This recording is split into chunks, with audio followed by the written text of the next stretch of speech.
As for you, little man, Colt looked to Sam, you need to listen up and do what I say, all right? We will be traveling long miles every day. If you get tired, you need to let us know. We won't slow down, but you can ride old drums back with me, all right? Okay, Sam said somewhat nervously. I'm not sure I can really feel tired anymore in a physical way. Well then, we might have you be our watcher once in a while. I bet you have wonderful eyesight. The cub slightly jumped. Sure do, 800-meter. All right, kid, that's your new position, watcher. If you see anything dangerous, let us know. If you do a good job, we will give you more responsibilities. Okay. Sam was really excited at the idea, but then looked to Colt. My name is Sam, you know.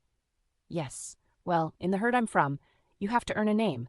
You seem to have already the leather jacket. Let's see if you can earn your name, all right? The cub gave an odd look, but then nodded. Colt smiled slightly. His attitude seemed to have changed about Sam. Now, Sam, why don't we give your eyes a try? Do you know the way we came from? Yes, Sam pointed his head in that direction. Why don't you go see if you can tell if anyone is following us, all right? Take your time and really listen, then come back, all right? Don't let anyone see you, though. Okay. Sam ran off, and he was right. He was really fast. What's that about? I asked. Colt looked slightly shy, something that rarely came to his face, but he turned solemn. You're still wearing the bloody clothes under the green ones. I thought it would be good to wash off the blood and have a change of clothes. I looked at myself. My hair was more of a mess than usual, my skin covered in specks of dry blood. The green was still hiding most of it. I reached to take them off, but Colt's hand softly stopped me. Let me help, love. He was right. My heart was pounding even at the thought of removing the covering. It's all right, he whispered. Taking a sponge and some bar soap from his bag, he sat me down on a rock by the river. He had already placed a towel and fresh clothes and a brush. He started with my face, then my neck. I took a deep breath as he peeled the green fabric from mine. My clothes were entirely stained brown in Henry's blood. It was stuck to my skin. As Colt carefully peeled them from me, it was almost painful in more ways than one. Sorry, he whispered as I looked to him, so attentive on carefully removing them from me, laying them to the side. He started getting the sponge frothy with soap as he went over my body, being careful not to miss anything. In silence, all I could feel was his rough hands and soft hair running over my body. I just couldn't seem to speak. He walked me to the river, standing me in it, rinsing me just as softly. The water was cold but not unbearable, but my mind was rushing even faster than the water of the what-ifs. What if it would have been Colt? I couldn't lose him like that. What if I didn't hold to Henry strong enough? What did Dr. Furnius mean? What were the words he had said again? Everything was so mixed up in my mind. What would we do now? What was the plan if we weren't going back to the horse herd? Were our children all right? And so much more raced in my mind. After I was clean, Colt picked me up from the water. What are you doing? I can walk, I murmured. Your legs are trembling, dear. Were they? I looked down to see them shaking uncontrollably as he sat me back on the rock, covering me in the towel as he started on my hair, quickly removing the knots I had created. Are you all right? You can still catch up to Mac, he whispered. That snapped me from whatever trance I was in. I'm fine, just a little cold. I'm staying. My voice shaking, Colt put down the brush, picking up my clothes. You know I'm not as good at getting them on as taking them off, he slightly smiled, handing them to me as I changed into the clothes he handed me. When I noticed under the new green blouse and brown cotton pants a light blue leather jacket with dark blue trim. What's this? Is this for you? I asked. No, black is my color. It was to be a gift for Henry after our return to the herd, but the mornings are cold still, and I thought you could have it to remember him by. I looked to Colt. I don't need it to remember Henry, but I will give it to his son when we see him. To tell you the truth, I don't know why exactly I always felt close to Henry. He is my cousin to some degree, but we never had a time when things weren't hectic to really know one another past those moments. Colt smiled. Sometimes that's when you learn and know the most about someone. Colt was bent down in front of me, his eyes filling with tears as he put his head down. It was so rare to see him this way as I lifted his head, kissing his cheek, then his lips. Colt looked to me as I rubbed away the tears. I knew he too felt the same about Henry, even though those two at times were more enemy than friends. It was just different somehow. Colt picked me up again, sitting himself on the rock, holding me on his lap, as he clung to me tightly as I cried silently for our lost friends. After a moment or two, Colt released his grip, letting me up as he stood, clearing his face. That was quick. He looked to the trees, to the cub running back. Did you see anything? A few deer, but no people. Didn't smell or hear anything either. Good, well that means we should be moving on. Colt climbed onto Old Drum's back and I on Atropos. We continued deeper into the woods. It wasn't long before the ground started to slosh with every hoof step. We must be by some water, salt by the likes of the smell of it. Hey, kid. Yeah? Keep a lookout for greenbacks. Greenbacks? Sam questioned. Large lizards, big teeth, big tails, they grumble and hiss. You will know them when you see them. We want to keep a distance from those. Oh, I think you mean alligators. Will do. Thanks, kid. The cub trotted along through the water. You're welcome. Are you okay in water? Sam looked ahead. I was in water when I awoke, so I suppose so. In my other body, I loved swimming. Where you come from, are there other boys my age? Colt looked down at the cub. So many boys, you can get into so much mischief and not get caught.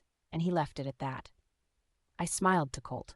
Words weren't needed to say that boy has taken a liking to you. We weren't talking much. You could hear the horse's hooves slop up and down in the mucky water. Colt was in deep thought. I could see him taking deep breaths. What is it, love? I rode up next to him. I could see tears well up in his eyes once more. He cleared his throat. Death is a part of life, something that bothers me very little. I have accepted it as fact, but in some ways I will miss Henry and even the doc. I am not wanting to put that burden upon you, as well as myself. Their deaths, though not entirely under me, is still blame for me to carry. I miss them too, but you didn't kill Henry or Furnius. Henry knew what he wanted. I just don't know why he did what he did. Maybe we will never know, but something I feel like Furnius was trying to tell me, and his last words were of seeing Lily. Perhaps they did find one another. Colt nodded. Still, there is a burden I feel over them both. I held my hand to Colt as he took it. When we get home, we shall hold a ceremony for them to wish them well in the next life, and to give Henry's family their rights. Colt slightly smiled, but I could tell he was in deep grief and not wanting to worry me. We traveled so deeply into the swamp, the water was deeper now. Colt swooped down, picking up the cub that was sopping wet himself, shaking himself dry as he perched on the saddle's horn in front of Colt. Where are we going? Sam asked, looking ahead excitedly. I looked to Colt as well. Yes, I'd like to know that too. Colt turned to me, then scruffing Sam's head. Even though we weren't in Aonville long, it did make me realize one thing. And what's that? I asked. For our children's sake, as well as the herd's, we need answers. And that is where we are going to find those answers. We are going to see if we can find my lost past and whoever is there to greet us. How will we find the way? We have no idea where to start looking, really. Colt pulled from his leather jacket a map, a gift from Chain in exchange for a secret. How many secrets do you have? I smiled at him as he smiled back, as many as you wish to know. I am more than happy for you to keep them to yourself for the time being. He handed me the map. It was like a very old pamphlet, with a map of an area with things to see and do. And as I looked across them all, one small one caught my eye, a statue of a man, woman, and child. The man was reaching up as the woman held to a child. That is where our search starts. Colt clicked his cheek to get Old Drum to move quicker. Colt was used to a quicker pace. The day was a smolder of heaviness in the air, but it still had a chill to it somehow. We came across a few small gators, nothing big and easily avoidable. Colt looked to a pile of leaves. So early in the year? Well, they will be fresh. What are you talking about? I asked. Colt looked about. There's a mom greenback around here, so I'll need to hurry with that. He jumped down, holding to a side bag, digging down till he found some white objects that looked like eggs but softer, quickly looking it over, then filling the bag, leaving some and kicking the dirt back over them, jumping on Old Drum. By the size of these, I don't want to see Mom. Let's go. With that, we were off again. Are we going to eat those? I asked, my face showing my true thoughts on the matter.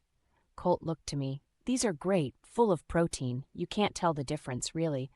I always liked them as a boy, though I rarely got them. Usually it was too late in the year when I went hunting, so this is a real treat. If you say so. I stuck out my tongue in disgust. Colt smirked as we continued for a few days.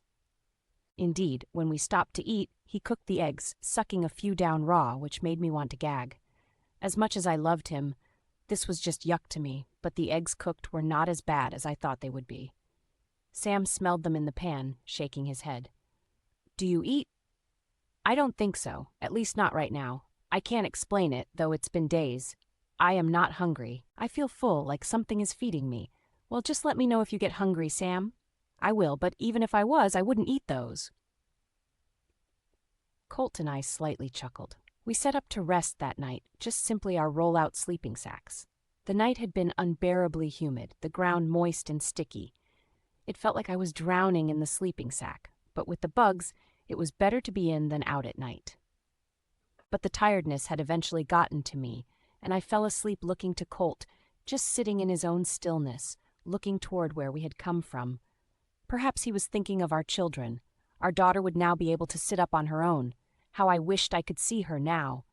And our boy, the spitting image of Colt, how much he must have grown by now. That night, I dreamed of us all together. Running with the wild horse in the field with Lavender and Abel and Henry. I awoke early morning to an odd sound to see Colt not facing me, but the buzzy sound was near and coming from his direction. I rubbed my eyes clear, standing quick to my feet, but by the way Colt moved, I could tell we were under no threat. He turned slightly, smiling as I sucked in a breath. Oh, sorry, didn't mean to wake you. What are you doing? I asked. Colt rubbed his clear chin to his cheek with his rough fingers.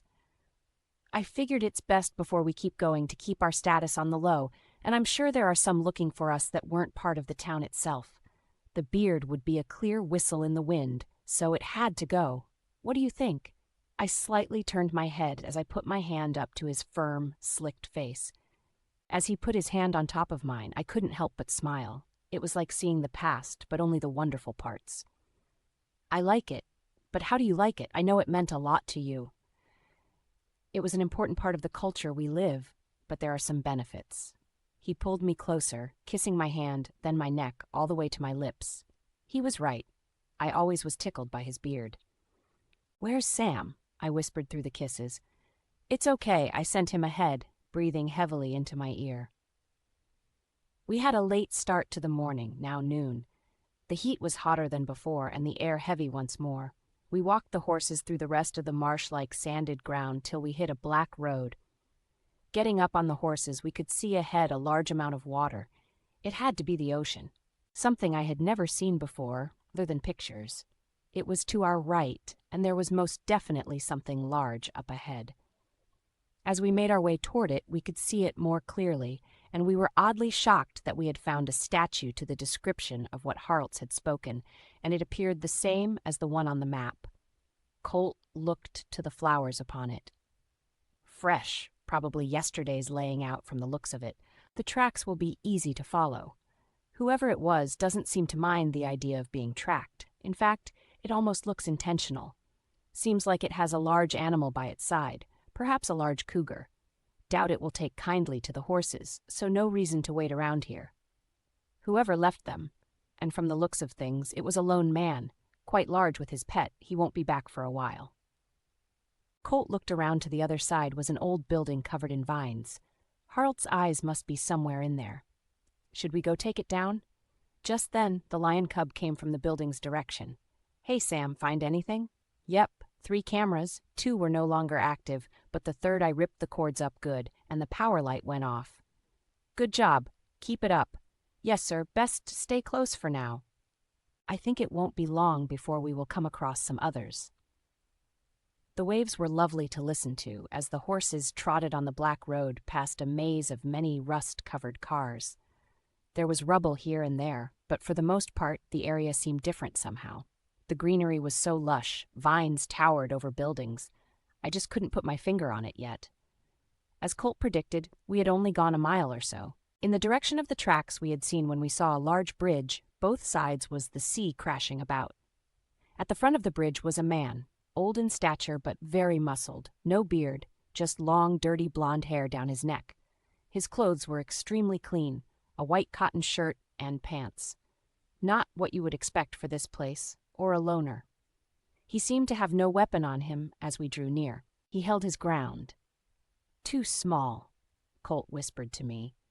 I was guessing he meant this wasn't the guy we were looking for. The man smiled slightly, then bowing his head a moment, his voice trembled almost as though he was about to cry. "Hello there, and who might you be?" He seemed to be eyeing the cub Sam with his question more than us. Colt stopped the horse close to the man. "Good day to you, sir. We only mean to seek passage in peace." The man smiled, shaking his head as he lifted it to see us. "For you, lad, that will not be a problem. By your hair and a cub by your side, I know who you be without a doubt of my old eyes. This one, is she a runner?" "Sir, I'm not sure I am who you think I am to be. My name is Colt, and this here is my wife." "Your wife says yeah. Interesting. Nevertheless, lad, I know who you be, even if you do not. You be the child in the stomach of that witch, the true-blooded prince to our king. He has me wait here each day, every night for your return, or so our king hoped it would come to pass in his lifetime. It appears to be the case. I won't have the joy of destroying that witch of a mother to you, but you, lad, you are very much a welcomed sight here. As much as I have thought of the day when I could walk you into our kingdom. To his majesty I see you both upon horses, and it is a great walk to the king, but by horse, well, an hour may pass if that at walking pace, and the king has waited long enough for you, boy, so get a-going." Colt looked to the man for a moment, then we started past him. As we left him in the distance at a walk, he yelled after us, "Don't worry about the others, you won't be stopped by 'em." And so he was right. We passed many men along the bridge. All had blonde hair, some with beards, some with hair. All had different weapons. Some I had never seen before, some without any. But there was something about them that made me feel uneasy as we passed, all wearing all white, nothing dirty upon them. They stared at me, but bowed their heads slightly to Colt. Wasn't expecting this. I thought him to just be without his mind. "But are they all this way?"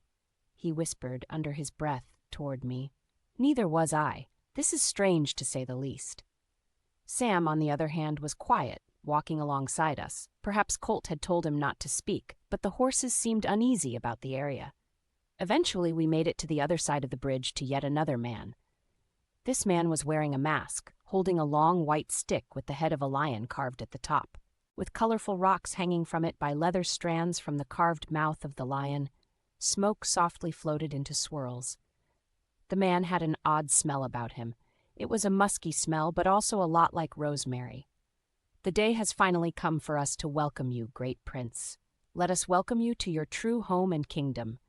We shall feast many nights in honor of your return, but first I shall have the honor of taking you to your father." We jumped down off the horses. The cub stayed by Colt's side. "Please let us take care of your horses. I fear this isn't the safest for them placement-wise. I assure you, they will be given back in their best conditions as you have given them, dear prince." Colt looked to the man. "No need." With that, Colt sent the horses off toward the bridge with a simple whistle. The masked man rubbed his hands. "I see you wish not to stay long. That is more than understandable. Perhaps we shall be able to change your mind." "Perhaps," is all that Colt said.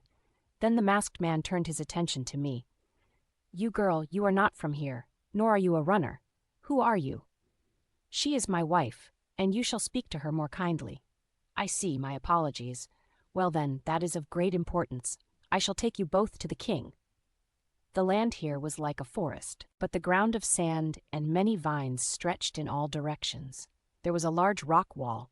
Inside was a fountain and a large garden of trees and flowers. The only building was so large and white it looked like one of Haralds's castles, but even bigger and made of stones from floor to ceiling. Giant doors opened to reveal a room with a white throne. The room adorned with lion statues. A man with longer blonde hair stood before us. His face was like looking at Colt's, only older and darker in skin slightly, but the eyes were exactly the same. But his hair was like the color of gold in the sun. It looked almost like the light was being emitted from it. "Your Majesty, may I—" "Be kind and let me have this moment, wise one, in silence." The masked man silenced immediately his words. This man came toward us slightly with a limp. He was clearly hiding to the best of his ability.